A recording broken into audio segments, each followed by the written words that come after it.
बिस्मिल्लाहिर्रहमानिर्रहीम। अस्सलामु अलैकुम। Welcome to Dips virtual class subject biology class first year. I am miss Sadaf. Chapter हम लोगों ने जो अपना स्टार्ट किया हुआ था वो था cell structure and function. Cell structure and function के जो अभी तक हम लोग टॉपिक पढ़ चुके हैं, थोड़ा सा रिव्यू लें। हम लोग अभी तक इंट्रोडक्शन पढ़ चुके हैं। इसके अलावा हम लोगों ने सेल बायोलॉजी में सेल को स्टडी करने के लिए डिफरेंट टेक्निक स्टार्ट की थी, जिसमें अभी तक हम लोग माइक्रोस्कोपी, स्टैनिंग, सेल फ्रैक्शनेशन या सेंट्रीफ्यूगेशन, इसके अलावा टिश्यू कल्चरिंग, क्रोमेटोग्राफी के बारे में पढ़ चुके हैं। आज हम अपनी न्यू टेक्निक स्टार्ट करते हैं। 3 टेक्निक्स हम लोग पढ़ेंगे, इलेक्ट्रोफोरेसिस, माइक्रोडाइसेक्शन एंड माइक्रोमेट्री।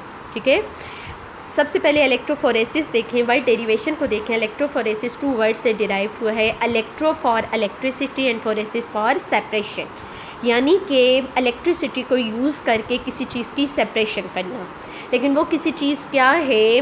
ये ऐसी टेक्निक है जो लैब में यूज़ होती है और इसमें चार्ज्ड मालिक्यूल की सेपरेशन की जाती है इलेक्ट्रिसिटी को यूज़ करके, और उन चार्ज मालिक्यूल को according to their size separate किया जाता है। ठीक है, दोबारा मैं बता रही हूँ कि ये ऐसी टेक्निक है जो लैब में यूज़ होती है और इसमें चार्ज मालिक्यूल जैसे कि डीएनए, आरएनए और प्रोटीन्स वगैरह को उनके साइज़ के अकॉर्डिंग इलेक्ट्रिसिटी को यूज़ करके क्या किया जाता है? सेपरेट किया जाता है। इसे जेल इलेक्ट्रोफोरेसिस भी कहती हैं, क्योंकि इसमें जेल जो यूज़ होती है वो एगरोज जेल यूज़ होती है। और ये जो टेक्निक है इसे डीएनए, आरएनए और प्रोटीन वगैरह की सेपरेशंस वगैरह के लिए यूज़ करते हैं। इम्पोर्टेंस इसकी देखें तो ये इम्पोर्टेंट टेक्निक है कि इसमें paternity test, forensic study and genetics वगैरह में यूज़ होती है। पैटर्निटी टेस्ट कौन से टेस्ट होती हैं? जब कभी भी हम लोग किसी भी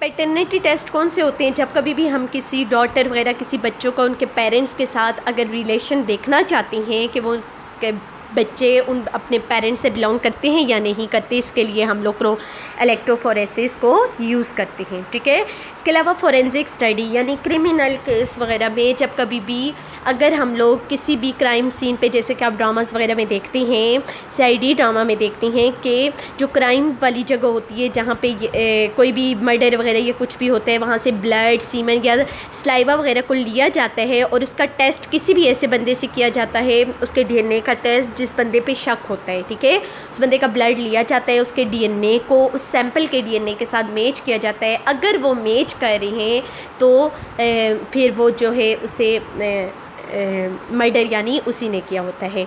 तो इस पर्पज़ के लिए हम इलेक्ट्रोफोरेसिस को फोरेंसिक स्टडी वगैरह के लिए भी यूज़ करती हैं। नेक्स्ट, जेनेटिक्स में हम जीन्स की स्टडी वगैरह के लिए भी इसे यूज़ कर रही होती है। ठीक है, इलेक्ट्रोफोरेसिस का प्रिंसिपल देखें, बेसिक किस प्रिंसिपल पे काम करता है। इस पे हम लोग क्या लेती हैं? एक ट्रे लेती हैं। ट्रे लाइक स्ट्रक्चर, एक अपरेटस होता है जिसमें एगरोज जेल को डाला जाता है। इस एगरोज जेल को ड्राई होने से पहले इसमें कॉम्ब डाली जाती है।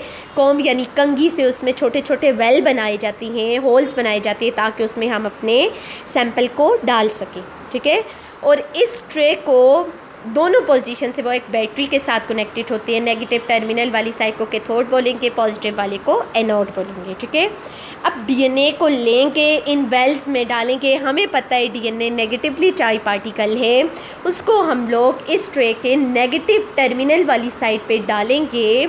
जब हम इलेक्ट्रिसिटी को ऑन करेंगे, करंट इसे मिलेगा, इलेक्ट्रिसिटी प्रोवाइड करेंगे, तो आपको ये पता है जो सेम चार्जेस हैं वो रिपेल करती हैं और ऑपोजिट चार्जेस एक दूसरे को अट्रैक्ट करती हैं।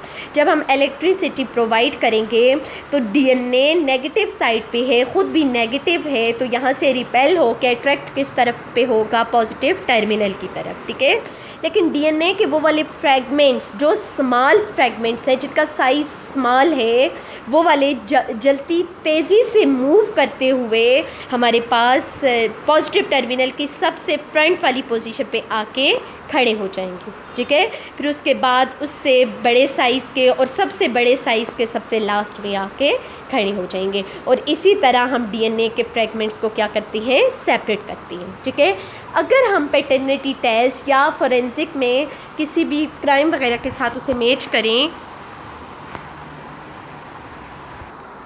क्राइम वगैरह के साथ, किसी भी क्रिमिनल वगैरह के साथ अगर मैच करना चाहते हैं, हम पहले सैंपल के डीएनए को इसी तरह फ्रेगमेंट्स में डिवाइड करेंगे, वो डिफरेंट बैंड्स में आ जाएगा, जैसे इस टाइप के बैंड्स हो जाएंगे, सबसे बड़ा फिर उससे बड़ा, इस तरह, ठीक है। और फिर उसके बाद हम लोग उस क्रिमिनल का जो जिस पे शक है उसके डीएनए को लेकर उसके फ्रेगमेंट्स को सेपरेट करेंगे। तो अगर उसके भी फ्रेगमेंट्स बिल्कुल इसी साइज़ के आए, बिल्कुल इसी सीक्वेंस में, तो इसका मतलब है कि उस सैंपल का डीएनए इस डीएनए के साथ मैच हो गया है और मर्डर वगैरह या कोई भी जो क्राइम है वो इसी ने किया हुआ है, ठीक है। तो इसी तरह हम लोग इसे फॉरेंसिक स्टडी में, पैटर्निटी टेस्ट में भी हम इसी तरह अगर मैच कर रही हैं ज़्यादा दो डीएनए पेरेंट्स के उनके बच्चों के साथ, तो इसका मतलब है वो वाले बच्चे उन पेरेंट्स के ही बिलोंग करते हैं। तो ये था हमारे पास फॉरेंसिक का टेस्ट। दोबारा से मैं आपको इलेक्ट्रोफोरेसिस के प्रिंसिपल को, मैकेनिज़्म को रिवाइज़ करती हूँ। 4 मालिक्यूल्स होती हैं, 4 मालिक्यूल्स जेल में मूव करती हैं जब हम करंट को अप्लाई करती हैं। एक एंड कनेक्टेड होते हैं पॉजिटिव टर्मिनल के साथ, एक होता है नेगेटिव टर्मिनल के साथ, ठीक है।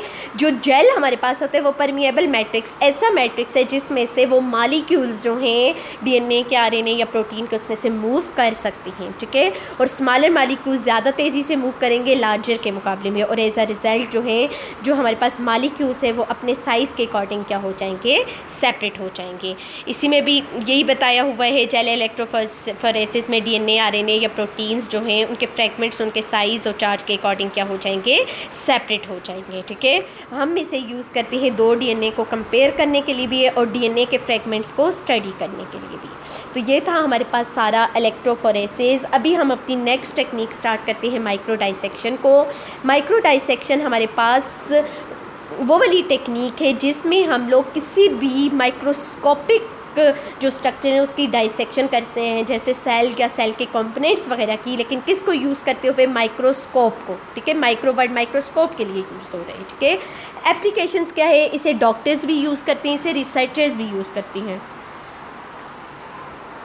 डॉक्टर इसे क्यों यूज़ करती हैं, जब कभी भी डॉक्टर्स ने सेल या टिश्यूज़, हमारी बॉडी के जो डेलिकेट बहुत सॉफ्ट से स्ट्रक्चर है, बहुत नाजुक से, जैसे ब्रेन आ गया, हार्ट आ गया, नर्व सेल्स वगैरह, अगर उनमें कोई ट्यूमर सेल्स वगैरह प्रेजेंट हैं तो डॉक्टर्स उन ट्यूमर्स को इन सेल में से माइक्रो डाइसेक्शन टेक्निक को यूज़ करके उसको क्या कर देती हैं, सेपरेट कर देती हैं। और रिसर्चर अगर सेल के कंपोनेंट्स को स्टडी करना चाहती हैं तो उन सेल के कंपोनेंट्स को सेपरेट करने के लिए इस माइक्रो डाइसेक्शन की टेक्निक को यूज़ करती हैं। प्रोसीजर इसमें यही होता है कि माइक्रोस्कोप के साथ बड़ी मॉनिटर या टीवी स्क्रीन अटैच होती है, जिसमें जब हम लोग माइक्रो डाइसेक्शन कर रहे होते हैं तो ये सारा प्रोसीजर उस टेक्निक पे शो होता है और वहाँ से देखते हुए इसकी माइक्रो डाइसेक्शन को पॉसिबल बनाया जाता है, ठीक है। टाइप्स देखें तो माइक्रो डाइसेक्शन डिफरेंट टाइप्स की आपकी सिलेबस में दी हुई है। 3 types, chromosomal microdissection, laser microdissection और laser capture microdissection. Laser microdissection और लेज़र कैप्चर माइक्रो डाइसेक्शन एक ही टेक्निक के 2 नाम हैं, जबकि क्रोमोसोमल माइक्रो डाइसेक्शन चेंज है। Chromosomal microdissection name indicate कर रहे हैं ऐसी माइक्रो डाइसेक्शन जिसके में क्रोमोसोम में से किसी भी उसके पीस को सेपरेट करने के लिए हम लोग ये वाली माइक्रो डाइसेक्शन कर रही होती हैं, ठीक है। यानी कंप्लीट माइक्रोस्कोप में से उसके स्मॉल पोर्शन को रिमूव करती हैं माइक्रोस्कोप के नीचे, और इसको रिमूव करने के लिए हम कोई भी नीडल, ग्लास से बनी हुई नीडल को यूज़ करती हैं। इसका मेन कॉन्सेप्ट क्या है, कब हम लोग क्रोमोसोम, कौन से क्रोमोसोम, जब क्रोमोसोम्स की डिवीजन होती है यानी मेटाफेज वाली स्टेट पे, आपको पता है कंडेंस्ड फॉर्म में होती है, उसकी ऐसी शेप होती है क्रोमोसोम्स की, तो उस मेटाफेज वाली स्टेज के क्रोमोसोम्स को यूज़ किया जाता है क्योंकि ये कंपैक्ट टू विजिबल फॉर्म आ जाती है। क्लियर हो गया। पिक्चर्स में ये देख लें कि माइक्रोस, ये हमने क्रोमोसोम लिया, इसके ये छोटे से पीस को इस फाइन नीडल से, इससे क्या कर रहे हैं, हम सेपरेट कर रहे हैं, ठीक है। फाइन नीडल्स ग्लास से सेपरेट कर रहे हैं, उसको अलग करके फिर उसको हम लोग अपने किसी भी पर्पज़ वगैरह के लिए, जीन्स की अगर स्टडी करना चाहती है उसके लिए यूज़ करती हैं, ठीक है। नेक्स्ट लेज़र या लेज़र कैप्चर माइक्रो डाइसेक्शन में हम लेज़र को यूज़ करती हैं किसी भी सेल्स, किसी भी जो सेल्स को सेपरेट करने के लिए। डायग्राम से इसे भी मैं आपको शो करूं तो ये देखें, ये हमारे पास सेल्स है नीचे, ठीक है। इस पूरे सेल्स की फिल्म्स में से हमने ये वाले सेल्स सेपरेट करनी है, तो लेज़र को हम इसका, ये लेज़र है, लेज़र को इसके ऊपर अप्लाई करेंगे, ये लेज़र उसमें से स्पेसिफिक सेल को क्या कर देगी, सेपरेट कर देगी, जैसे ये नज़र आए। फिर इन सेल्स को हम लोग लेकर इसकी क्या कर देंगे, प्रॉपर स्टडी वगैरह करेंगे। क्लियर हुआ? तो ये था हमारे पास बच्चों माइक्रो डाइसेक्शन के बारे में, जिसमें हम लोगों ने क्या देखा है कि माइक्रो डाइसेक्शन ऐसी टेक्निक है जिसमें हम माइक्रोस्कोप को यूज़ करके किसी भी माइक्रोस्कोपिक स्ट्रक्चर्स की डाइसेक्शन करती हैं, ऑपरेशन करती हैं, कट आउट। माइक्रोस्कोप के लिए यूज़ हो रहा है, और डाइसेक्शन वर्ड टू कट, ठीक है, किसी भी बॉडी के पार्ट्स को कट करने के लिए। और यहाँ पे माइक्रोस्कोपिक स्ट्रक्चर सेल और सेल के कंपोनेंट्स को कट किया जाता है। इसे डॉक्टर्स भी यूज़ करते हैं कैंसर सेल्स वगैरह को, किसी भी डेलिकेट ऑर्गन्स वगैरह जैसे हार्ट हो गया, हार्ट, ब्रेन और नर्व सेल्स में से उनको सेपरेट करने के लिए। और रिसर्चर्स भी यूज़ करती हैं सेल्स के कंपोनेंट्स को स्टडी करने के लिए। प्रोसीजर इसमें यही है कि माइक्रोस्कोप के साथ टीवी स्क्रीन या मॉनिटर बड़े वाले अटैच होते हैं, जिसमें ये सारा प्रोसीजर साथ साथ जो हम काम कर रहे होती हैं वो डाइसेक्शन नज़र आ रही होती है। टाइप्स इसकी 3 टाइप्स हैं, 2 types laser microdissection, laser capture microdissection. एक ही माइक्रोस्कोप, एक ही टाइप्स के 2 नाम हैं, जबकि क्रोमोसोमल माइक्रो डाइसेक्शन चेंज है जिसमें हम क्रोमोसोम्स के पीस को सेपरेट करती हैं, ठीक है। नेक्स्ट टेक्निक की तरफ आएँ तो हमारे पास नेक्स्ट टेक्निक जो है मोस्ट इम्पॉर्टेंट, ये है माइक्रोमेट्री। माइक्रोमेट्री, इसमें माइक्रोस्कोप को यूज़ करते हुए किसी भी ऑब्जेक्ट के साइज़ को मेजर किया जाता है। यानी कि माइक्रोस्कोप को यूज़ करके माइक्रोस्कोपिक ऑब्जेक्ट के साइज़ को मेजर करने को हम क्या बोलते हैं? माइक्रोमेट्री। माइक्रो वर्ड यहाँ पे भी माइक्रोस्कोप के लिए, और मेट्री का मतलब होता है मेजरमेंट, ठीक है। तो इसका भी मेन प्रिंसिपल क्या है? इसमें 2 टाइप के माइक्रोमीटर, 2 टाइप के स्केल्स यूज़ किए जाते हैं। एक होता है ओक्यूलर माइक्रोमीटर, दूसरा होता है स्टेज माइक्रोमीटर, ठीक है। माइक्रोस्कोप को हम देखें तो माइक्रोस्कोप में एक स्टेज वाला पार्ट होता है जिसके ऊपर हम ऑब्जेक्ट्स को रखते हैं, ठीक है। और उसके साथ एक हमारे पास वो लेंस वाला ऊपर वाला पार्ट होता है जहाँ पे हम आँख को रख के उस ऑब्जेक्ट को क्या कर रहे होते हैं? विजिबल कर रहे होते हैं। ऐसा ही होता है ना। अब जो आई पीस है, आई पीस को हम ओक्यूलर लेंस भी बोलती हैं। तो उस आई पीस में जो स्केल को हम फिट करेंगे, वहाँ पे जिस स्केल को यूज़ करेंगे उसे हम ओक्यूलर माइक्रोमीटर या ओक्यूलर स्केल बोलेंगे। क्लियर हो गया? जबकि दूसरा जो स्टेज पे हम लोग माइक्रोमीटर या स्केल रखेंगे उसे हम स्टेज माइक्रोमीटर बोलेंगे, ठीक है। माइक्रोमीटर के लिए जो रिक्वायरमेंट होती है जिस चीज़ों की, एक तो हमें स्लाइड्स ऑफ ऑब्जेक्ट, यानी स्लाइड्स पे ऑब्जेक्ट की ज़रूरत होती है जिसे हम माइक्रोस्कोप के नीचे देखते हैं, जिसका हमने साइज़ मेजर करना है। एक ओक्यूलर माइक्रोमीटर या माइक्रोमीटर को ग्रेट्यूल भी बोलेंगे, ओक्यूलर ग्रेटिक्यूल या फिर माइक्रोमीटर बोलेंगे, ठीक है, या फिर इसे स्केल भी बोल सकते हैं। और दूसरा स्टेज माइक्रोमीटर, स्टेज ग्रेटिक्यूल या फिर इसे स्टेज स्केल भी बोलेंगे, ठीक है। तो ये 3 हमारे पास रिक्वायरमेंट हैं। अब स्टेप क्या है बच्चों? सबसे पहले हम लोग क्या करेंगे, ठीक है बच्चों, स्टेप्स इसमें देखें तो हम लोग क्या करेंगे, माइक्रोस्कोप को लेंगे, ठीक है। माइक्रोस्कोप के स्टेज पे उस पर हम क्या रखेंगे? ऑब्जेक्ट रखेंगे, यानी स्लाइड रखेंगे। जिस स्लाइड में हमारा ऑब्जेक्ट होगा, जैसे अगर कोई बैक्टीरिया है उसका हमने साइज़ मेजर करना है, ठीक है। उसके बाद हम लोग क्या करेंगे, ओक्यूलर माइक्रोमीटर को आई पीस में सेट कर देंगे। अब आई पीस वाला जो लेंस है, जो ऊपर वाला लेंस है जिससे हम देखते हैं, उसे आई पीस या ओक्यूलर लेंस बोलेंगे। उस लेंस को माइक्रोस्कोप से निकालेंगे, उस पर एडजस्ट करेंगे ओक्यूलर माइक्रोमीटर को, आगे समझ, ओक्यूलर स्केल को या ओक्यूलर ग्रेटिक्यूल को, उसके ऊपर फिक्स करके उस लेंस को दोबारा से लगा देंगे, किसके अंदर? माइक्रोस्कोप के अंदर फिक्स कर देंगे, ठीक है। अब हम लोग क्या करेंगे, उस लेंस में से हम नॉर्मल अपनी ऑब्जेक्ट को देखेंगे और ऑब्जेक्ट को उस स्केल के जितनी डिवीजन में भी वो वाली ऑब्जेक्ट आती है, यानी कि जितना भी साइज़ उस ओक्यूलर लेंस के बराबर आता है उसे हम नोट कर देंगे, ठीक है। अब उस ओक्यूलर लेंस को जितनी डिवीजन हम लोगों ने नोट की है, जितना साइज़ नोट किया है, उस ओक्यूलर माइक्रोमीटर की जो मेजरमेंट है, जो साइज़ है, उसको स्टेज माइक्रोमीटर के साथ कंपेयर करेंगे, ठीक है। अब कंपेयर कैसे करेंगे? रिमूव करेंगे स्लाइड, यानी कि अब क्या करेंगे बच्चों कि उस स्टेज से हम लोग उस स्लाइड को जो बैक्टीरिया की रखी थी उसे रिमूव कर देंगे और उसकी जगह हम क्या रख देंगे वहाँ पे, स्टेज माइक्रोमीटर या स्टेज स्केल को, ठीक है।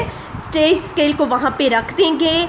अब हम लोग जो आई पीस में जो हम लोगों ने ऑक्यूलर स्केल रखा है या ऑक्यूलर माइक्रोमीटर रखा है उसे, और जो स्टेज के ऊपर हम लोगों ने स्टेज माइक्रोमीटर रखा है, इन दोनों को माइक्रोस्कोप के लेंस में से भी इनको एडजस्ट करेंगे, यानी दोनों को बराबर एक कोने से भी बराबर करेंगे और दूसरे कोने से भी माइक्रोस्कोप के अंदर ही उनको बराबर करेंगे। ठीक है। अब जो हम लोगों ने बैक्टीरिया की जो डिवीजन साइज़ को नोट किया था ऑक्यूलर माइक्रोमीटर में, उसको नीचे वाले माइक्रोमीटर के साथ क्या करेंगे, रिलेट करेंगे और उसका एक्चुअल साइज़ फाइंड करेंगे। आपको ज़्यादा अच्छी तरह से मैं आपको डायग्राम से शो करती हूँ थोड़ा। जैसे कि हम लोगों ने स्लाइड में ये बैक्टीरिया लिया, ठीक है, इस बैक्टीरिया का साइज़ इतना है, ठीक है। इस ऑब्जेक्ट को हमने किधर से देखा, आई पीस लेंस से, और आई पीस लेंस पे जो हम लोगों ने फिक्स किया था स्केल, वो कौन सा था, आई पीस माइक्रोमीटर या ऑक्यूलर माइक्रोमीटर जो रखा था। ठीक है। अब हम लोगों ने जब इसको ऑब्ज़र्व किया माइक्रोस्कोप के आई पीस लेंस से, तो आई पीस या ऑक्यूलर माइक्रोमीटर की कितनी डिवीजन, ये वाला कितना, इसका साइज़ जो है इसकी कितनी डिवीजन के बराबर आ गया, 7 डिवीजन के। देखें यहाँ से बच्चों, आप लोग देखें, देखो बच्चों, ये साइज़ कितना बराबर आ गया, यहाँ से इसके बराबर यहाँ तक आ गया। ऐसे ही है ना इसका साइज़। अब कितनी डिवीजन आ गई, ये एक डिवीजन है हमारे पास। ठीक है। 1 2 3 4 5 6 7, कितनी डिवीजन के बराबर आ गया इसका साइज़, 7 डिवीजन। कितनी डिवीजन के बराबर आ गया, 7 डिवीजन। यानी बैक्टीरियल साइज़ ऑक्यूलर माइक्रोमीटर में कितनी डिवीजन के इक्वल आ गया, 7 डिवीजन के। अब हमें नहीं पता ये 7 डिवीजन जो है वो जो हमारे पास स्टेज माइक्रोमीटर के कितने माइक्रोमीटर या मिलीमीटर के बराबर आता है। ठीक है। तो इसको मेजर करने के लिए हम यहाँ पे एक फार्मूला, एक इक्वेशन लेंगे। ये वाला जो अब हम लोगों ने क्या किया, उस स्लाइड्स में से इस बैक्टीरिया को स्टेज से रिमूव कर दिया, इस स्लाइड को, और यहाँ पे हम लोगों ने क्या रख दिया, स्टेज माइक्रोमीटर को, जिसकी जो डिवीजन है वो मिलीमीटर या माइक्रोमीटर में। ठीक है। माइक्रोमीटर या मिलीमीटर में। ठीक है। अब हम लोग देखेंगे जो हमारे पास आई पीस माइक्रोमीटर या ऑक्यूलर माइक्रोमीटर है वो और स्टेज माइक्रोमीटर के कितने इक्वल आता है। तो इक्वल करें 0 यहाँ से, और यहाँ से देखें तो 70, यानी कि जो आई पीस माइक्रोमीटर है वो स्टेज माइक्रोमीटर के 70 मिलीमीटर के बराबर आता है, 70 मिलीमीटर या 70 माइक्रोमीटर के बराबर आता है। तो हम ये इक्वेशन बना सकते हैं कि 12 डिवीजन जो हमारे पास माइक्रोमीटर की हैं, आई पीस माइक्रोमीटर की या ऑक्यूलर माइक्रोमीटर की, वो स्टेज माइक्रोमीटर के 70 मिलीमीटर के बराबर है। ये हमें पता है, हम लोगों ने अंदाज़ा लगा लिया है। लेकिन अब हम लोगों ने ये देखना है, अगर 12 डिवीजन 70 मिलीमीटर के बराबर हैं तो एक डिवीजन कितने मिलीमीटर के बराबर होगी। ठीक है। इसको कैलकुलेट करने के लिए हम क्या करेंगे, यहाँ पे इक्वेशन बनाएंगे, यानी कि क्रॉस मल्टीप्लिकेशन करेंगे। 70 जो है वो 1 डिवीजन से क्रॉस मल्टीप्लाई हो जाएगी, और 12 डिवीजन x से, x को अभी हम लोगों ने फाइंड आउट करना है। ठीक है। 12 x के बराबर आ गया। ठीक है। इसके साथ मल्टीप्लाई करने, और 1 को 70 के साथ मल्टीप्लाई करना है। ठीक है बच्चों। तो हम, आप लोग अगर मैथ्स में देखें तो आप लोग क्या करती हैं, x के जो साथ वाली रकम होती है, जैसे यहाँ पे 12 है, तो उसे हम लोग दूसरी तरफ लेके चले जाएंगे। दूसरी तरफ 70 को 1 से डिवाइड करेंगे, 70 आ जाएगा, मल्टीप्लाई करेंगे 71 इस 70 आ जाएगा, और यहाँ से 12 को हम डिवाइड करके बोथ साइड पे इस तरफ ले जाएंगे। यहाँ पे ये ख़त्म हो जाएगा और यहाँ पे ये आ जाएगा। तो हमारे पास क्या हो जाएगा, x = 70 डिवाइडेड बाई 12। ठीक है। 70 डिवाइडेड बाई 12, जब इसको डिवाइड करेंगे तो हमारे पास 5.83 मिलीमीटर आंसर आ जाएगा। यानी कि 12 डिवीजन अगर 70 मिलीमीटर के बराबर है तो एक डिवीजन कितने मिलीमीटर के बराबर है, 5.83 मिलीमीटर के बराबर है। अब हमें ये पता चल गया। दोबारा अपनी इक्वेशन की तरफ आती हैं। हम लोगों का जो ऑब्जेक्ट का साइज़ आया था वो कितनी डिवीजन के बराबर आया था, 7 डिवीजन के बराबर, ठीक है। अब 7 डिवीजन कितनी मिलीमीटर हमारे पास आ जाएगा, ऑक्यूलर कितना साइज़ बैक्टीरिया का आ जाएगा, 1 डिवीजन हम लोगों ने नोट कर लिया है कितने बराबर है, 5.83 मिलीमीटर के बराबर, ठीक है, या माइक्रोमीटर के। और 7 डिवीजन अब कितनी होगी, अब यहाँ पे दोबारा से क्रॉस मल्टीप्लिकेशन होगी, या 7 को सिंपल मल्टीप्लाई कर देंगे 5.83 से, तो हमारे पास आंसर क्या आ जाएगा, 40.81। आंसर हमारे पास क्या आ जाएगा, 40.81, यानी कि बैक्टीरिया का साइज़ माइक्रोमीटर, स्टेज माइक्रोमीटर के अकॉर्डिंग कितना आ गया है, 40.81 माइक्रोमीटर, और ये ही बैक्टीरिया का एक्चुअल साइज़ है। और माइक्रोमीटर को हम इसी वजह से माइक्रोमेट्री को यूज़ करती हैं किसी भी ऑब्जेक्ट के रियल साइज़ को फाइंड आउट करने के लिए, ठीक है। दोबारा से इसी टेक्निक को मैं रिवाइज़ कर रही हूँ बच्चों। स्टार्ट किया था टॉपिक मैंने माइक्रोमेट्री का। माइक्रोमेट्री में हम लोग डेफिनेशन देखें तो ये क्या है कि माइक्रोस्कोप को यूज़ करते हुए किसी भी माइक्रोस्कोपिक ऑब्जेक्ट का साइज़ को मेजर करने को हम क्या बोलेंगे, माइक्रोमेट्री, ठीक है। इसमें प्रिंसिपल क्या है, इसमें 2 मेन स्केल्स यूज़ किए जाते हैं, एक ऑक्यूलर माइक्रोमीटर या ऑक्यूलर स्केल, या इसे आईपीस स्केल या आईपीस माइक्रोमीटर भी बोलते हैं। सेकंड जो यूज़ करेंगे वो है स्टेज माइक्रोमीटर, ठीक है, या स्टेज स्केल या स्टेज ग्रेटिट्यूड बोलेंगे। ये सारी रिक्वायरमेंट्स में हमें चाहिए स्लाइड, चाहिए ऐसी स्लाइड जिसके ऊपर ऑब्जेक्ट रखेंगे, ऑब्जेक्ट कोई भी माइक्रोस्कोप होगा जैसे बैक्टीरिया, वायरस वगैरह, जिसके साइज़ को हमने मेजर करना है, ठीक है। एक हम लोग स्केल लेंगे ऑक्यूलर स्केल, दूसरा लेंगे स्टेज स्केल, ठीक है। अब क्या करेंगे, सबसे पहले माइक्रोस्कोप को लेंगे, उसके आईपीस लेंस को निकालेंगे जिसे हम ऑक्यूलर लेंस भी बोलते हैं, उसके ऊपर, ठीक है। तो हम लोग क्या करेंगे, माइक्रोस्कोप के ऑक्यूलर लेंस को लेंगे, उसके साथ ऑक्यूलर जो हमारा स्केल है या ऑक्यूलर माइक्रोमीटर को एडजस्ट कर देंगे, ठीक है। स्लाइड को स्टेज के ऊपर रखेंगे, साइज़ को मेजर करेंगे। अब ऑक्यूलर लेंस के मुताबिक जितना भी उसका साइज़ आ रहा है, जैसे मैंने आगे बताया था कि वो 7 डिवीजन के इक्वल आ रहा है, इसे अपने पास नोट कर देंगे, ठीक है। 7 डिवीजन को हम अपने पास नोट कर देंगे। फिर उसके बाद क्या करेंगे कि स्टेज से स्लाइड्स को हटाएंगे, वहाँ पे हम लोग क्या एडजस्ट कर देंगे, अपना कौन सा स्केल अटैच कर देंगे, स्टेज माइक्रोमीटर को। अब हम लोग ओवरऑल क्या करेंगे कि जो हमारे पास अपना ऑक्यूलर माइक्रोमीटर है उसको स्टेज माइक्रोमीटर के साथ रिलेट करेंगे कि वो उसकी ऑक्यूलर वाला स्टेज माइक्रोमीटर की कितनी इसकी डिवीजन उसके कितनी मिलीमीटर या माइक्रोमीटर के इक्वल आती हैं। तो हमारे पास जो ऑक्यूलर की उसकी 12 डिवीजन है और माइक्रोमीटर की ये 70 मिलीमीटर के इक्वल या माइक्रोमीटर के इक्वल आती हैं, ठीक है। तो ये था हमारे पास सारा। अब हम लोग क्या करेंगे, रियल साइज़ फाउंड आउट करने के लिए फार्मूला है, जैसे 7 डिवीजन हम लोगों ने इसका साइज़ ऑक्यूलर पे आया, लेकिन 7 डिवीजन हमें नहीं पता ये कितने मिलीमीटर के बराबर हैं। इसको करने के लिए हम इक्वेशन यहाँ पे यूज़ करेंगे, और वो इक्वेशंस क्या है कि हमारे पास जैसे हमने ये सारे स्केल्स आपस में रिलेट किए स्केल्स को, तो हमारे पास जो ऑक्यूलर वाला है वो स्टेज माइक्रोमीटर की ऑक्यूलर की 12 डिवीजन स्टेज माइक्रोमीटर की 70 डिवीजन से रिलेट कर दिए, ठीक है। लेकिन हमने अब एक डिवीजन का 12 70 के बराबर है ये हमें पता है, लेकिन हमें ये नहीं पता है एक डिवीजन कितने के बराबर है। इसके लिए हम लोग क्रॉस मल्टीप्लिकेशन करेंगे, 70 को 1 से और 12 को x से करेंगे। तो x को तो हमने फाइंड करना है, 12 को डिवाइड करके दूसरी तरफ ले जाएंगे, हमारे पास एक डिवीजन की कितनी आ जाएगी, कितने बराबर आ जाएगी, 5.83 माइक्रोमीटर, ठीक है। अब हम लोगों को पता चल गया है 1 डिवीजन 5.83 के इक्वल आ गई हैं। अब हम और बैक्टीरिया की हमारे पास कितनी डिवीजन नोट हुई थी, 7 डिवीजन। 7 को इस 1 से 5.83 से मल्टीप्लाई करेंगे, हमारे पास बैक्टीरिया का एक्चुअल साइज़ कितना आ जाएगा, 40.81। तो ये था आज हमारा टॉपिक सारा है, जिसमें हमने माइक्रोमेट्री, इलेक्ट्रोफोरेसिस और इसके अलावा माइक्रो डाइसेक्शन के बारे में पढ़ा था। बच्चों बुक से ये वाला टॉपिक अच्छी तरह पढ़ें, अगर आपको समझ ना आए मुझसे पूछें, क्वेश्चंस करें। बेस्ट ऑफ लक, बुक से लाजमी पढ़ना है। अल्लाह हाफिज़।